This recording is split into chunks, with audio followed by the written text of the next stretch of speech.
الحمد لله غافر الذنب وقابل التوب سديد العقاب ذي التوب لا إله إلا هو إليه المصير أشهد أن لا إله إلا الله وحده لا شريك له وأشهد أن محمدا عبده ورسوله خاتم الأنبياء والمرسلين اللهم صل وسلم وبارك على هذا النبي الكريم عبدك ورسولك محمد وعلى آله وصحبه ومن تبعهم بإحسان إلى يوم الدين رب اشرح لي صدري ويسر لي أمري واحلل عقدة من لساني يفقهوا قولي أما بعد.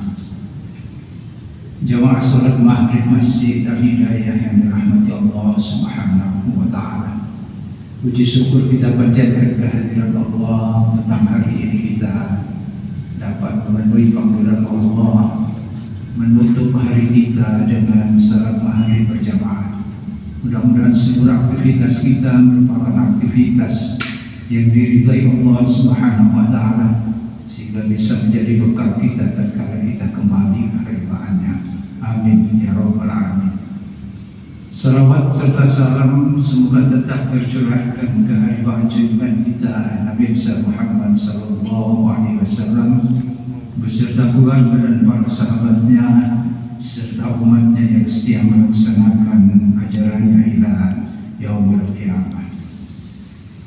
Jamaah yang dirahmati Allah, kita lanjutkan kajian kita kitab Riyadhus Shalihin. Hadis terakhir yang kita pelajari yaitu dari Jabir bin Abdullah yang menjelaskan tentang jenazah ayahnya yang dihadapkan kepada Rasulullah SAW dalam kondisi sangat memilukan sehingga Jabir sendiri tidak diperkenankan oleh sahabat-sahabatnya, oleh masyarakat di sekitarnya untuk membuka wajah dari orang tuanya itu. Lalu Rasulullah SAW menenteramkan hati Jabir dengan mengatakan bahwa saat ini mazalatil malaikatu tudhilluhu bi ajnihatiha. Malaikat-malaikat Allah saat ini sedang menaunginya dengan sayap-sayapnya. Rasulullah mesti memberikan kabar gembira kepada Jabir bin Abdullah bahwasanya bapaknya itu telah dinaungi oleh malaikat-malaikat Allah, ditinggikan derajatnya oleh Allah Subhanahu wa taala dengan mengirim malaikat untuk menaungi jasad dari orang tuanya. Jemaah yang dirahmati Allah Subhanahu wa taala, hadis berikutnya yaitu wa an Sahl bin Hunayf radhiyallahu anna Rasulullah sallallahu alaihi wasallam qala, yaitu dari Sahl bin Hunayf radhiyallahu anhu bahwasanya Rasulullah sallallahu alaihi wasallam bersabda, man sa'ala Allah ta'ala syahadata bisidqin ballaghahu Allah manazila syuhada'i wa in mata ala firasyi. Menceritakan bahwa Rasulullah sallallahu alaihi wasallam telah bersabda, barang siapa yang memohon pahala mati syahid kepada Allah Ta'ala dengan penuh kesungguhan, keikhlasan. Ini Rasulullah SAW yang pernah menyampaikan yang diriwayatkan bersumber dari Sahl bin Hunayf, ballaghahu manazil as-syuhada, maka Allah akan menyampaikan ke tingkat para syuhada, yaitu berpahala, berderajat sebagaimana para syuhada.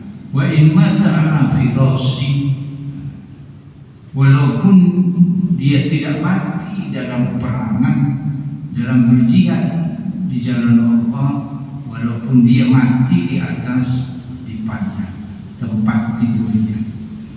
Kalau dia berdoa dengan sungguh-sungguh kepada Allah, tidak sekedar berdoa, tapi benar-benar timbul dari hati dan imannya kepada Allah Subhanahu wa Ta'ala, benar-benar menginginkan untuk gugur di medan syahid, di medan berjuang, berperang di jalan Allah Subhanahu wa Ta'ala, itu dengan sungguh-sungguh.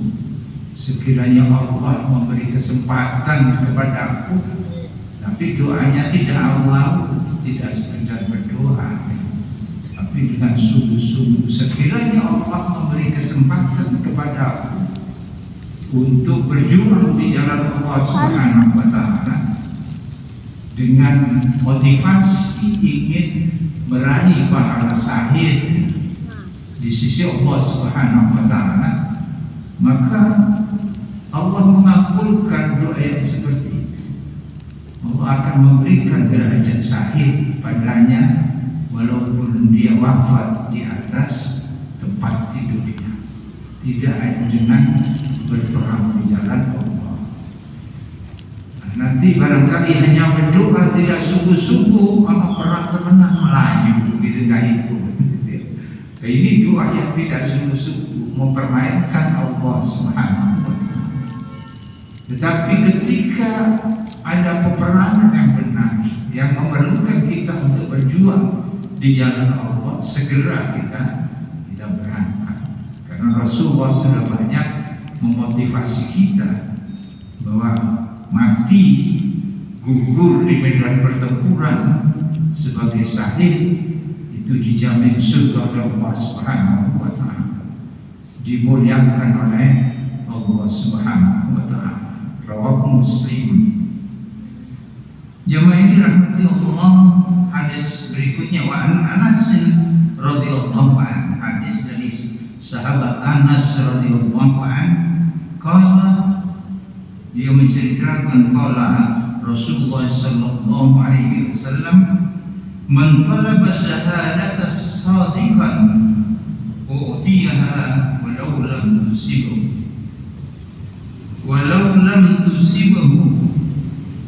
Ini hanya senada dengan hadis yang pertama, yaitu yang tadi dari Sahal bin Hunayf, dan yang kedua ini dari Anas, yaitu Anas bin Malik radhiyallahu anhu. Dia mengatakan Rasulullah sallallahu alaihi wasallam bersabda, barang siapa yang memohon kepada Allah agar diwafatkan di dalam syahid dengan sungguh-sungguh bermohon kepada Allah dengan penuh keikhlasan, maka dia diberi pahalanya walaupun tidak mendapatkan kematian berperang di jalan Allah Subhanahu wa Ta'ala.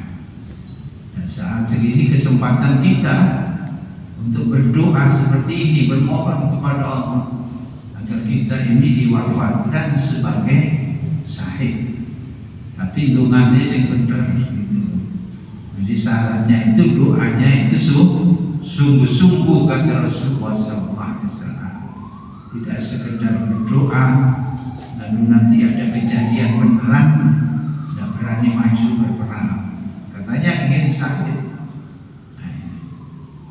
Jadi kita berdoa kepada Allah agar kita ini diwafatkan oleh Allah Subhanahu wa Ta'ala di dalam syahid, berjuang di jalan Allah Subhanahu wa Ta'ala.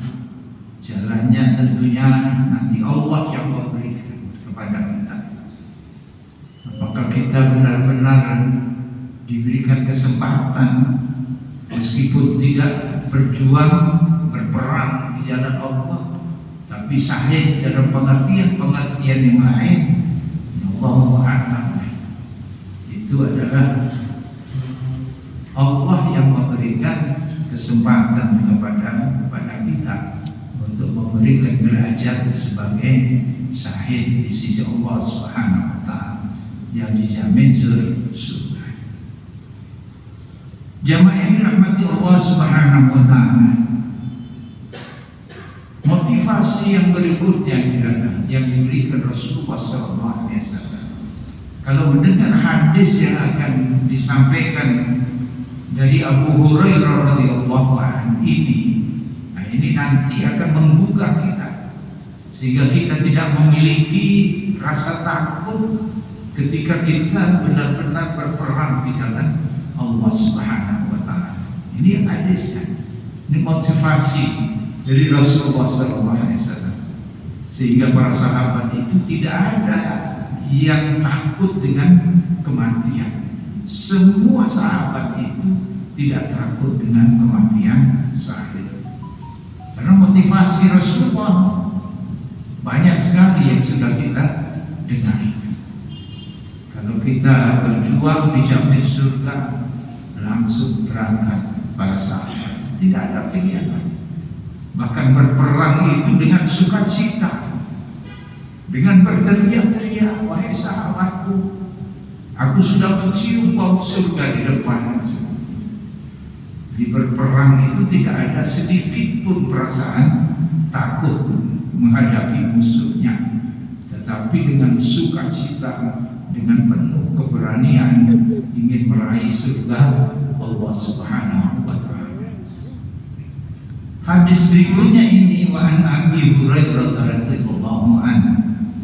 Hadis dari Abu Hurairah radhiyallahu anhu qala Rasulullah sallallahu alaihi wasallam, ma yajidu syahidu min masjil qatl illa kama yajidu ahadukum min masjil qardah.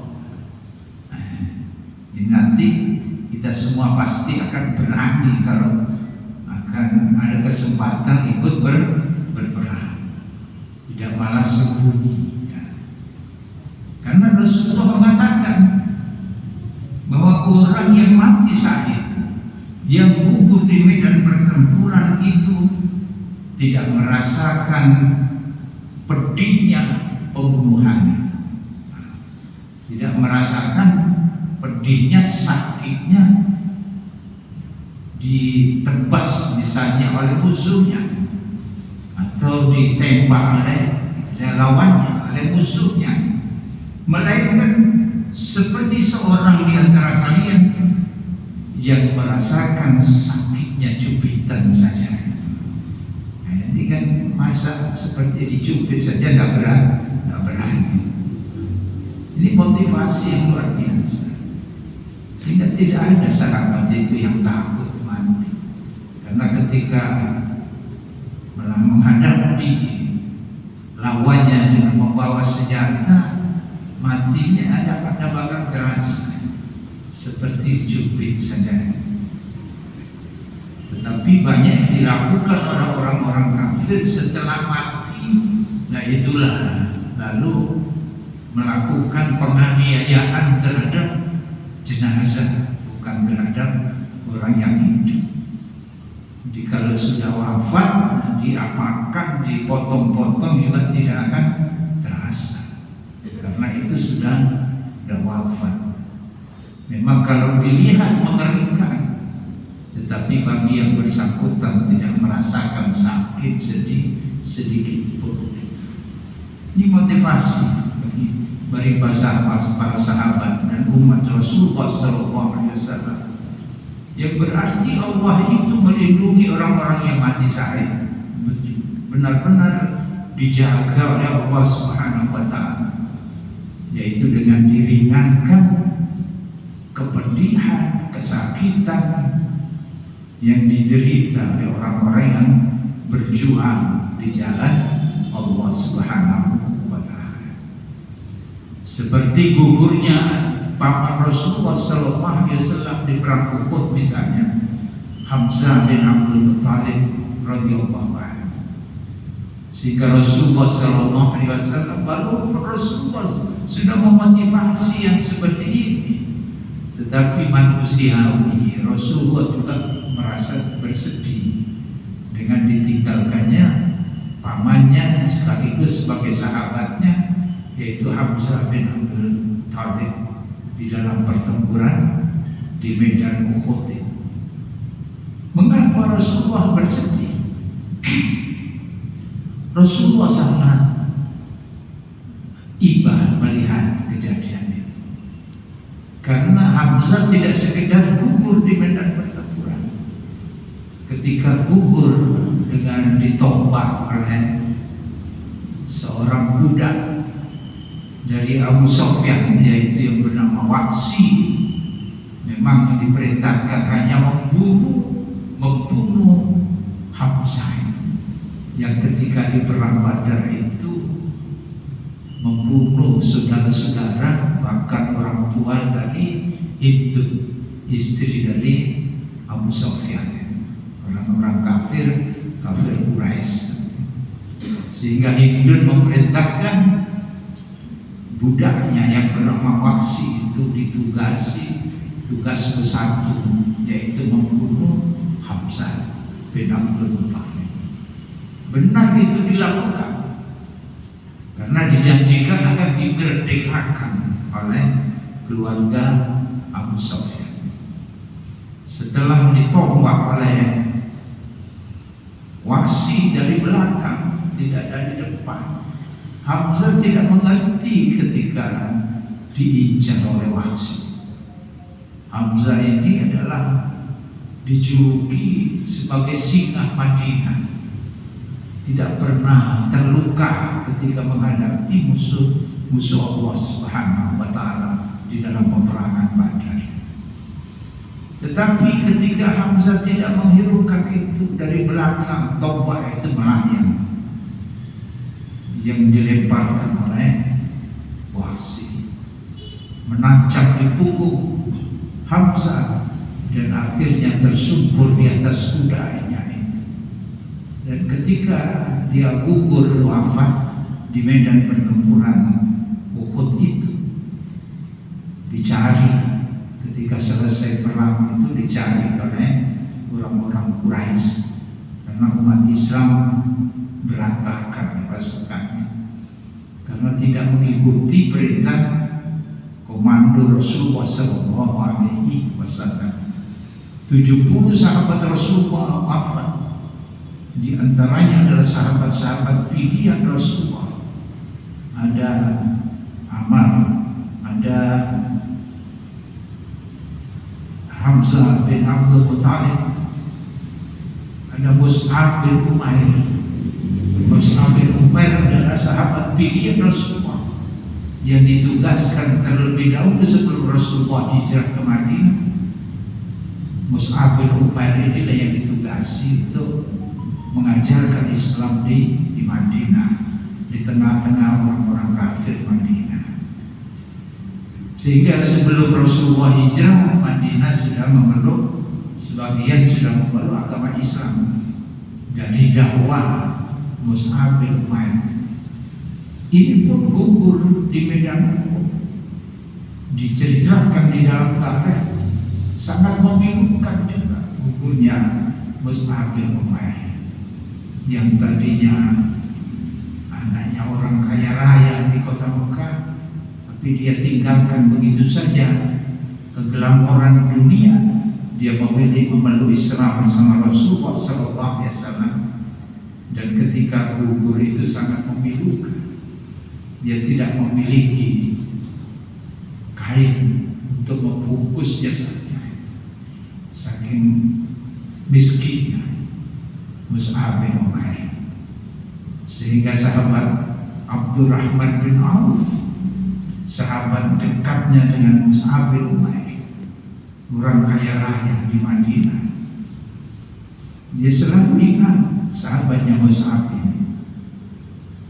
Pernah satu ketika dia sedang berpuasa dan diberikan makanan berbuka oleh sahabat-sahabatnya di Madinah, dikirimi makanan Abdurrahman bin Auf.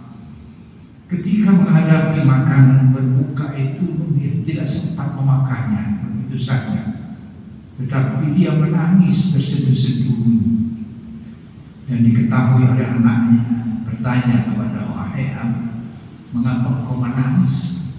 Tidak engkau makan makanan yang sudah ada di depan?" Lalu Abdurrahman mengatakan, bagaimana tidak, aku teringat sahabatku Mus'ab bin Umair yang dahulu menikmati keglamoran dunia itu, lalu dia tinggal. Dia memilih hidup miskin bersama Rasulullah SAW di Madinah, dan saat ini telah gugur di medan jihad. Aku menangis karena takut kepada Allah bahwa aku diberikan kekayaan yang berlimpah di dalam kehidupan dunia. Yang aku takutkan, apakah aku kelak itu mendapatkan kenikmatan kehidupan akhirat, padahal Allah sudah memberikan kepada aku kenikmatan kehidupan dunia. Tidak sama dengan Mus'ab bin Umair yang tidak merasakan kenikmatan kehidupan dunia, harta yang berlimpah seperti itu. Itulah yang aku takutkan.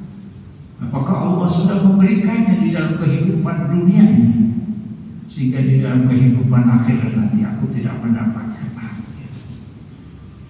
Mus'ab bin Umair juga gugur di medan Uhud itu, tertembas tangannya kiri, kanan, dan pukunya akhirnya menancap tombak yang dia ditugasi oleh Rasulullah SAW membawa panji-panji Islam di dalam pertempuran itu.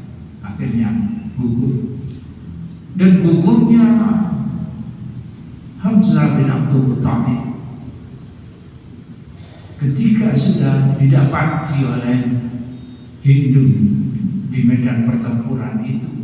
Dicari jasadnya Hamzah bin Abdul Muttalib ketika sudah mendapati apa yang dilakukan oleh Hindu, tokoh kafir yang istri dari Abu Sufyan Quraisy di Mekah. Lalu setelah didapati apa yang dilakukan Hindu, dia belah dadanya, perutnya, dia keluarkan isinya, dia nikmatkan jantungnya, ingin membalas dendam kematian dari orang tua dan kerabatnya di medan pertempuran Badar yang dibunuh oleh Hamzah bin Abdul Muttalib. Setelah ditinggalkan oleh orang-orang kafir, jamaah ini, para sahabat mencari sahabat-sahabatnya yang gugur di medan Uhud, termasuk Rasulullah SAW, lalu mendapati jasad dari Hamzah bin Abdul Muttalib dalam keadaan yang memilukan, sehingga Rasulullah SAW sempat bersedih dan meneteskan air mata. Walaupun Rasulullah telah mengatakan bahwa yang gugur di medan pertempuran, syahid sebagai syahid, tidak merasakan sakit. Jadi ketika gugur tertompak itu, ya seperti dicilik begitu saja, dicubit begitu saja. Setelah dibedah dada dan perutnya itu pun tidak merasakan. Jemaah yang dirahmati Allah Subhanahu wa Ta'ala, kalau kita sudah ke Uhud sana, kita akan mendapati di situ ada makam para sahabat, tempat penguburan para sahabat, termasuk Hamzah bin Abdul Muttalib itu, yang katanya seketika musim pernah tertimpa banjir di pegunungan Uhud itu, termasuk kuburan para syuhada Uhud. Ada di antaranya mereka yang terkena banjir itu, tetapi jasad mereka semuanya masih utuh di makbarah di Uhud itu. Ini adalah pahlawan-pahlawan syuhada Uhud ini. Jamaah ini rahmati Allah Subhanahu wa Ta'ala. Hadis berikutnya dari Abdullah bin Abi Aufa radhiyallahu anhu, anna Rasulullah sallallahu alaihi wasallam qala fi ya'di abamihi allati laqiya fiha al-'abdu wa intadhara hatta ma radi samsu. Dia menceritakan bahwa pernah pada suatu hari ketika menghadapi musuh, sahabat-sahabat bersama Rasulullah SAW menantikan kehadiran musuhnya, Rasulullah SAW menunggu sampai matahari condong tergelincir ke barat.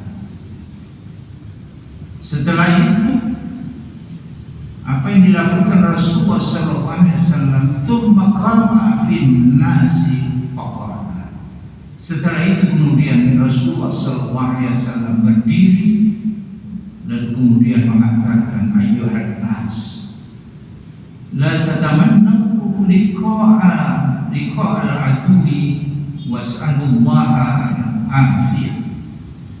Wahai sekalian manusia, la tatamannu liqa'a, jangan kalian mengharapkan ketemu musuh, jangan berharap-harap ada peperangan. Jangan berharap ada peperangan. Kalau waktu tidak perang, ya jangan mencari-cari peperangan. Was'alullah al-afiyah, tetapi mohonlah kepada Allah itu afiyah, keselamatan, ketentraman hidup, kedamaian, keamanan. Itu yang kalian mohon. Jangan mencari perang. Walaupun ketika berjihad di jalan Allah itu pahalanya sangat tinggi, tapi jangan dicari-cari. Kalau mohonlah kepada Allah itu kedamaian, ketentraman, kehidupan itu. Fa idza laqitumuhum fasbiru, tetapi manakala musuh itu ada datang kepada Allah, kalian bertemu dengan musuh-musuh Allah, maka jangan kemudian kalian mundur. Fasbiru, bersabarlah, bersabar, tidak usah takut, tidak usah tergesa-gesa, kuku, tapi bersabar menghadapi peperangan itu. Jadi diterima dengan sabar. Karena kalau sudah dijamin oleh Allah Subhanahu wa Ta'ala itu surga, itu terus apa lagi yang dilakukan selain bersabar dan bersungguh-sungguh menata hati, menjalankan tugas berperang itu dengan penuh keikhlasan, tidak tercemari oleh keinginan yang lain. Nah, ini juga pelajaran bagi kita. Ketika kita berjuang di dalam aktivitas apa saja yang kita lakukan, kita mesti menata hati kita. Karena setan itu bisa mengganggu kita. Mulanya kita ikhlas itu melaksanakan sesuatu, itu amalan saleh.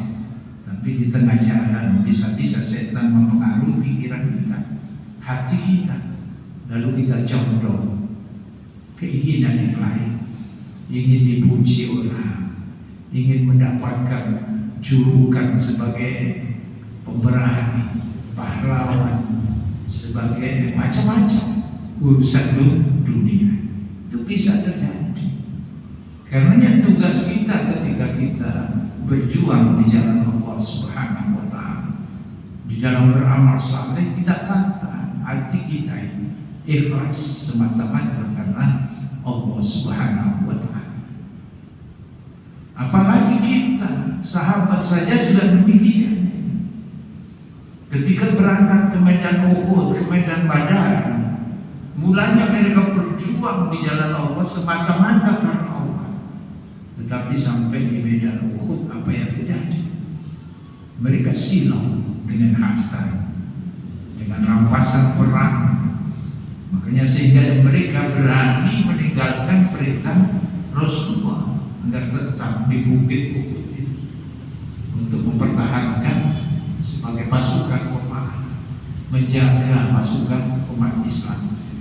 Mereka tinggalkan tempat itu semata-mata tergiur dengan harta rampasan perang di bawah itu. Nah, ini bisa bergeser yang seperti ini. Tadinya ikhlas semata-mata karena Allah, tapi kemudian dia tergiur dengan dunia. Ini tidak menutup kemungkinan kita juga demikian. Tadinya berangkat dari rumah kita menuju masjid ini, kita niati Bismillah tawakkaltu ala Allah, ikhlas semata-mata karena Allah. Sesampai di masjid ternyata kita dilihat banyak orang, dilihat, bisa bergeser lihat kita. Lalu kemudian kita tidak lillahi ta'ala, tetapi ingin dipuji orang lain. Ini bisa terjadi pada diri kita. Wa'alamu anna jannata tahta dhilali suyufi. Ini Rasulullah SAW juga memotivasi lagi bahwasanya beliau mengatakan wa'alamu, ketahuilah anna jannata, sesungguhnya surga itu tahta dhilali suyufi, di bawah sabetan pedang. Di surga itu ada di kilatan pedang kalian itu. Kalau pedang kalian itu kalian angkat, kalian gerakkan untuk membunuh musuh-musuh Allah, disitulah surga itu. Ini motivasi Rasulullah. Sehingga sangat kalian jangan mundur, tapi bersabar.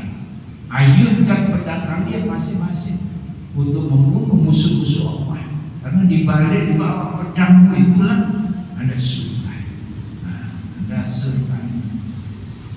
Fumakala, kemudian Rasulullah SAW mengatakan, Allahumma munzilal kitab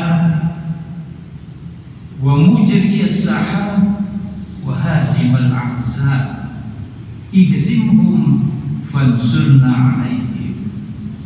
Rasulullah SAW mengajarkan doa. Ketika kalian maju di medan pertempuran itu, maka berdoalah kepada Allah Subhanahu wa Ta'ala. Allahumma munzilal kitab, wahai Allah yang menurunkan kitab, yang menurunkan Al-Quran, wa mujriyas sahab, yang menjalankan awan, yang mengiring awan di angkasa raya, wa hazimal ahzab, yang menghancurkan musuh-musuh Allah Subhanahu wa Ta'ala. Isimhum, hancurkan mereka, wansurna alaihim, berilah kami kemenangan. Ini lengkapnya di situ sebagai pasukan umat Islam. Ada sandaran, tidak seperti orang-orang kafir ketika berperang. Orang-orang kafir berperang itu mereka semuanya takut dengan kematian. Takut dengan kematian. Dan di dunia modern ini aja kita sudah melihat videonya tentara-tentara Israel ketika menghadapi umat Islam, yaitu orang-orang Palestina, pejuang Palestina. Itu bisa kita lihat. Orang-orang Israel itu takut mereka dengan kematian. Bahkan ketika menghadapi kematian mereka berteriak menjerit menangis menghadapi ancaman kematian. Tetapi pejuang-pejuang Palestina tidak ada yang takut menghadapi musuh-musuhnya itu. Mereka tetap bertakbir, ada sandarannya kepada Allah Subhanahu wa Ta'ala. Senantiasa bermohon kepada Allah yang menurunkan Al-Quran, yang menjalankan awan, memuji Allah Subhanahu wa Ta'ala.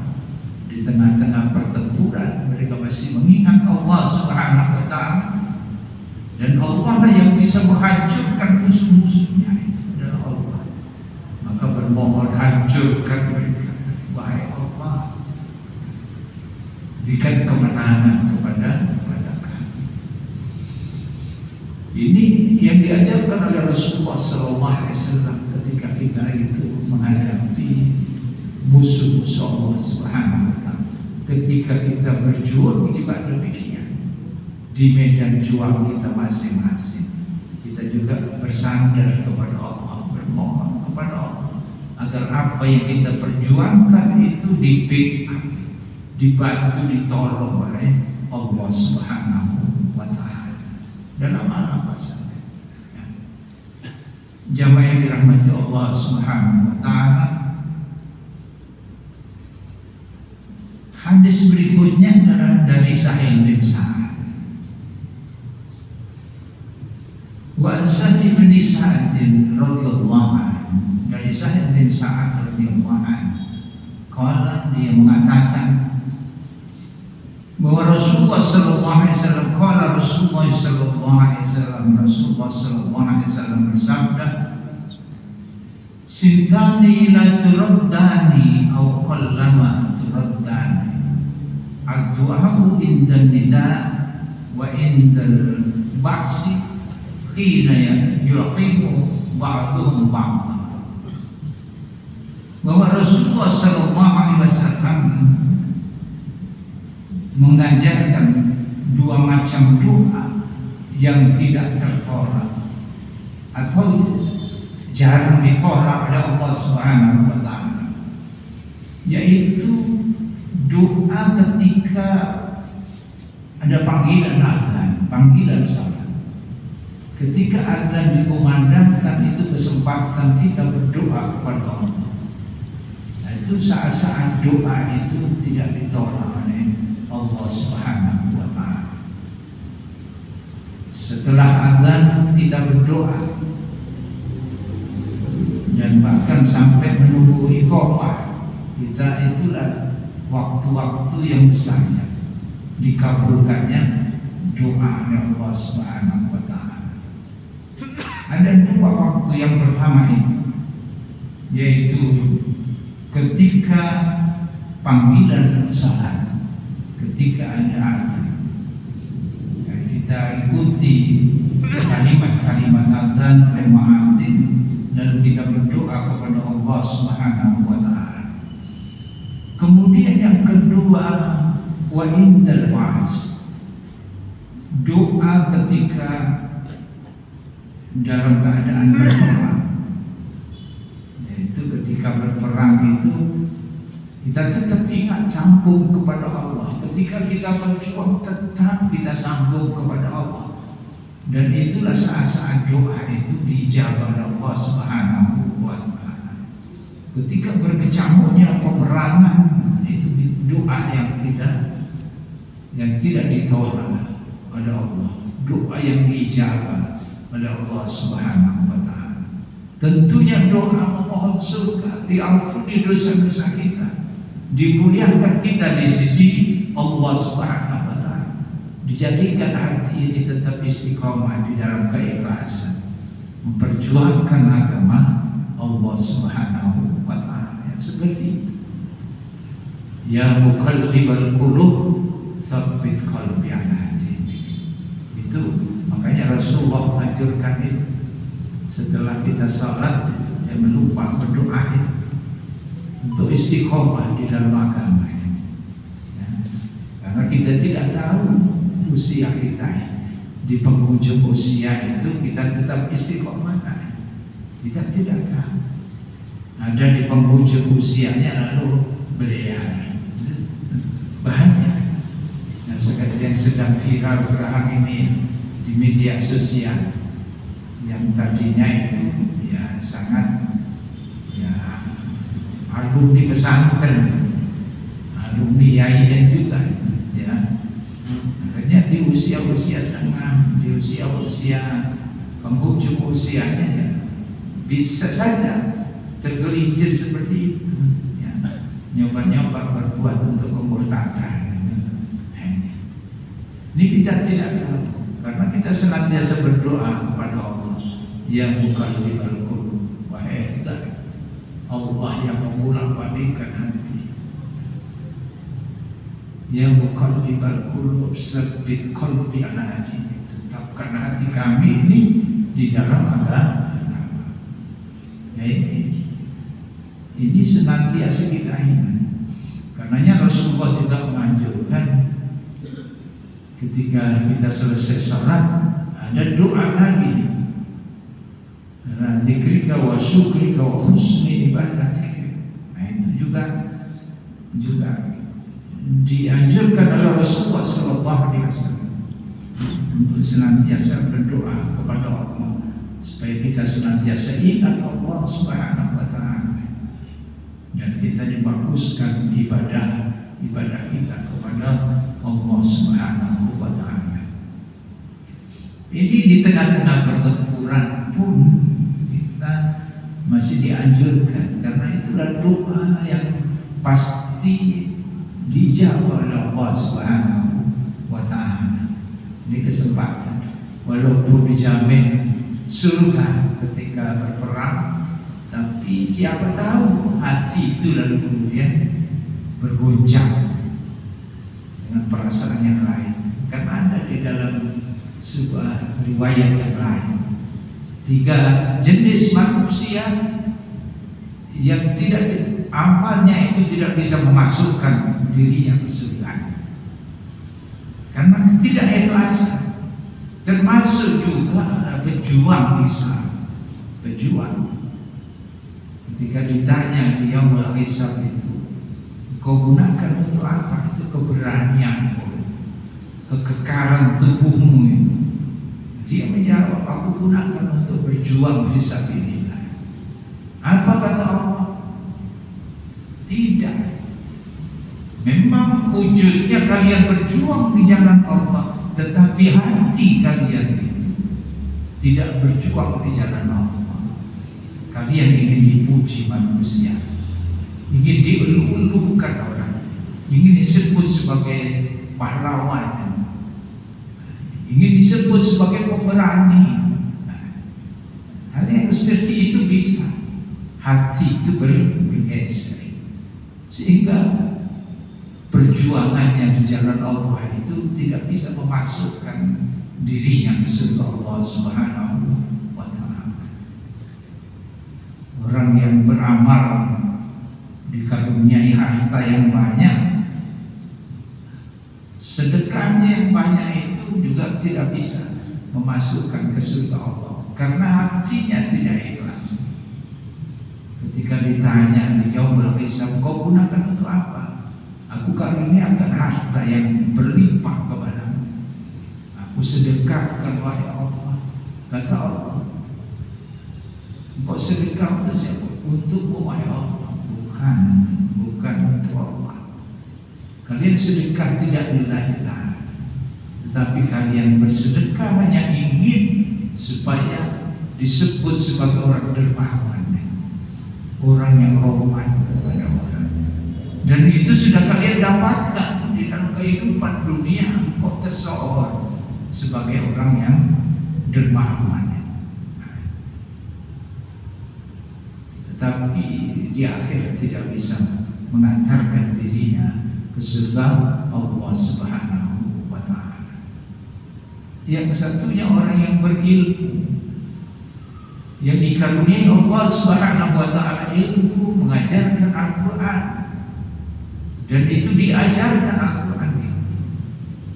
Tetapi dia mengajarnya itu tidak karena semata-mata karena Allah Subhanahu wa Ta'ala, karena supaya dipuji sebagai orang yang pandai, orang yang alim, yang memahami Al-Quran. Sehingga ketika dia berhisab, engkau gunakan untuk apa ilmu yang aku berikan kepada aku ajarkan wahai Allah semata-mata karena kata Allah, tidak. Engkau mengajarkan itu supaya dipuji orang sebagai orang yang alim. Maka amalnya itu pun tidak bisa mengantarkan dirinya ke surga Allah Subhanahu wa Ta'ala. Inilah pentingnya kita menata hati kita, tentunya dengan pertolongan Allah Subhanahu wa Ta'ala yang senantiasa kita panjatkan, kita mohon kepada Allah dengan doa yang biasa dibaca oleh Rasulullah SAW, ya muqallibal qulub tsabbit qalbi ala dinik. Mudah-mudahan kita diberikan ketetapan oleh Allah Subhanahu wa Ta'ala di dalam beramal apa saja. Kita senantiasa ikhlas semata-mata karena Allah Subhanahu wa Ta'ala, sehingga bisa menjadi bekal kita tatkala kita kembali ke hadapannya. Amin ya rabbal alamin. Kita tutup dengan doa kafaratul majlis. Subhanakallahumma bihamdika asyhadu an la ilaha illa anta astaghfiruka wa atubu ilaik. Assalamualaikum warahmatullahi wabarakatuh.